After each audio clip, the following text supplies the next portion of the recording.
বর্ধমানে আরএসএস এর সভা, হিন্দুদের বার্তা মোহন ভাগবতের। হিন্দু সমাজকে সংগঠিত করার বার্তা, ভারত ও হিন্দু সমাজ এক রূপ, মন্তব্য আরএসএস প্রধান মোহন ভাগবতের।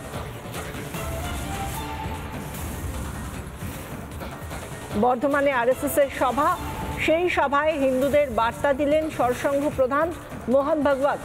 হিন্দু সমাজকে সংগঠিত করার বার্তা, ভারত ও হিন্দু সমাজ এক রূপ, মন্তব্য আরএসএস প্রধানের।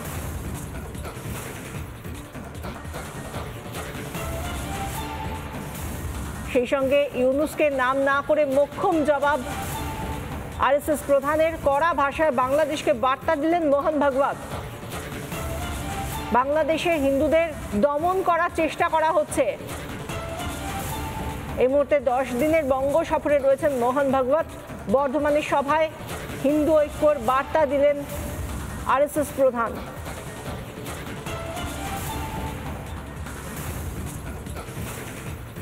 হিন্দু ধর্ম সংস্কৃতিকে রক্ষা করতে হবে বললেন মোহন ভাগবত।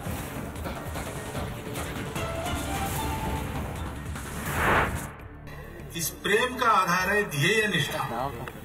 संपूर्ण हिंदू समाज को संगठित करते हुए, हिंदू धर्म संस्कृति समाज का संरक्षण करते हुए अपने इस भारतवर्ष को परम वैभव संपन्न बनाना ये ध्येय है। एकता का आधार क्या है? आत्मीयता। हिंदू समाज के सबके प्रति संघ का भाव आत्मीयता का है, अपार आत्मीयता का है। और हिंदू समाज के मन में संपूर्ण विश्व के प्रति आत्मीयता है। বাংলাদেশকে নিশানা মোহন ভাগবতের, নাম না করে জবাব আরএসএস প্রধানের। বর্ধমানের সভা থেকে বাংলাদেশকে জবাব মোহন ভাগবতের।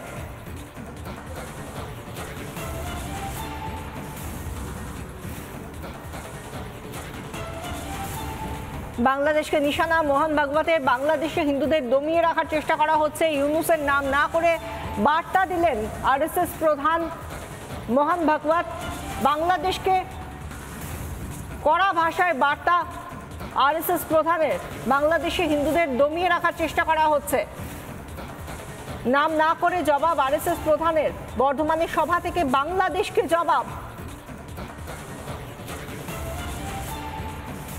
বর্ধমানের সভা থেকে বাংলাদেশকে জবাব দিলেন আরএসএস প্রধান।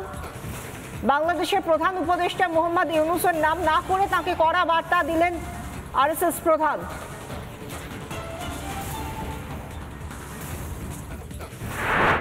घास के पत्तों के पीछे एक अंगूठे जितना राक्षस बोल रहा है, तो सात्यकी जोर से हंसा कि वास्तव में तुम्हारा मुंह बहुत छोटा है और तुम बहुत बड़ी बात कर रहे हो।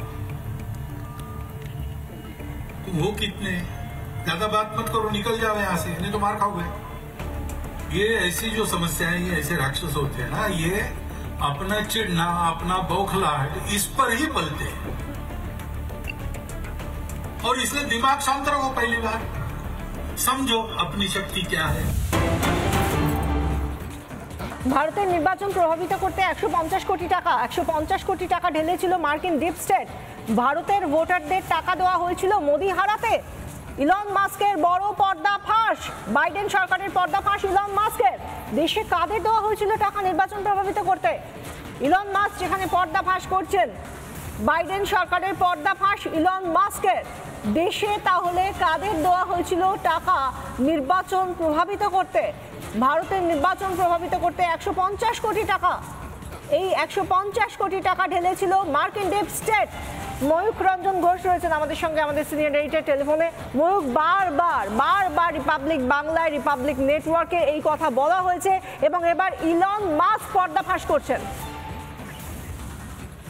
একদমই তাই। ইলন মাস্ক পর্দাফাঁস করে শুধুমাত্র দেশ নয়, পরবর্তীকালে অঙ্কটা গিয়ে দাঁড়ায় 190 কোটি টাকায়, প্রায় $22 মিলিয়ন। অর্থাৎ $22 মিলিয়ন এখন যা ডলারের রেট টাকার সাথে যাচ্ছে, সেটার নিরিখে দেখতে গেলে প্রায় 200 কোটি টাকা। এবং এই 200 কোটি টাকা শুধুমাত্র ঢালা হয়েছিল ভারতবর্ষের যে নির্বাচন, সেই নির্বাচনকে কোনো না কোনোভাবে প্রভাবিত করতে, সেখানে মধ্যস্থতা করতে। এবং সেটার যুক্তি হিসেবে যেটা লেখা হয়, voter turn out in India, অর্থাৎ যত ভোটার আছেন সেই ভোটারদেরকে টাকা বিলোনো বা তাদেরকে টাকার বদলে তাদেরকে ভোট দিতে উদ্বুদ্ধ করার জন্য এই 21 থেকে 22 মিলিয়ন ডলার দেওয়া হয়েছিল। এবং তার পাশাপাশি আরেকটা ভয়ঙ্কর জিনিস যেটা, তা হলো বাংলাদেশে পলিটিক্যাল ল্যান্ডস্কেপ স্ট্রেনথেনিং এর জন্য, অর্থাৎ যে রাজনৈতিক পরিমণ্ডল রয়েছে সেই পরিমণ্ডলটিকে আরো শক্ত করার জন্য, আরো সুস্থ করবার জন্য নাকি টাকা দেওয়া হয়েছিল 29 মিলিয়ন ডলার, মানে প্রায় 300 কোটি টাকা। অর্থাৎ তুমি বুঝতেই পারছো বাংলাদেশের মতন ভারতের থেকে অনেক ছোট দেশ বাংলাদেশ, সেখানে 300 কোটি টাকা যা খরচা করা হয়েছিল বাংলাদেশের রাজনৈতিক পরিমণ্ডলকে নতুন ভাবে ঢেলে সাজানোর জন্য। বোঝাই যাচ্ছে, আমরা বারবার পাবলিক বাংলার পক্ষ থেকে যে কথাটা বলেছিলাম যে মার্কিন ডিপ স্টেট আসলে শেখ হাসিনার যে আমল, সেই আমলের আমূল পরিবর্তন করবার পেছনে একেবারে নির্দিষ্ট ভূমিকা পালন করেছে জো বাইডেনের এই যে পর্দাফাশ, যেটা ইলন মাস্ক তার ডিপার্টমেন্ট অফ গভর্নমেন্ট এফিসিয়েন্সি, আমরা জানি যে ইউএস এড বলে বিপুল সংখ্যক মানুষজনকে বিপুল সংখ্যক টাকা ইউএস এড বা সিআইএ আগে যে টাকাটা দিত, সেই সিআইএ এর টাকাটা সারা পৃথিবীতে কেয়াস তৈরি করার জন্য যে টাকাটা ব্যবহার করা হতো, সেই টাকাটা এখন ইউএস এড এর নামে জো বাইডেন এবং হিলারি ক্লিন্টনদের যে ডিপ স্টেট, সেই ডিপ স্টেট এই কাজটা করতো। এই মুহূর্তে ডোনাল্ড ট্রাম্প সেই কোটাটা বন্ধ করে দিয়েছে, কিন্তু ভারতে কারা কারা এই টাকাটা পেয়েছিল বা পাওয়ার কথা ছিল এটা প্রকাশ করতে হবে ইলন মাস্ককে। এবং তার পাশাপাশি অবিলম্বে সিবিআই, এনআইএ, ইডি যে কোনো সংস্থা দিয়ে এই তদন্ত শুরু করাতে হবে বলে মনে করছেন বিশেষজ্ঞ মহল। এবং রিপাবলিক বাংলাও নির্দিষ্টভাবে কারা এই টাকার বেনিফিশিয়ারি, কারা এই টাকা পেয়েছিল ভারতবর্ষের নির্বাচনটাকে মধ্যস্থতা করবার জন্য আমেরিকান এই চাল, সেটা জানাটা এই মুহূর্তে খুব গুরুত্বপূর্ণ ব্যাপার। ধন্যবাদ ময়ূক। কথা বলছিলেন সিনিয়র এডিটর ময়ূক রঞ্জন ঘোষ ছিলেন আমাদের সঙ্গে।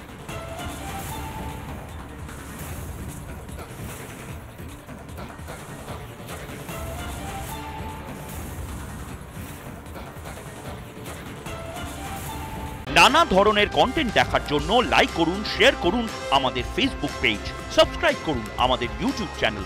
পাশাপাশি অন্যান্য ব্রেকিং নিউজের জন্য অবশ্যই চোখ রাখুন রিপাবলিক বাংলায়।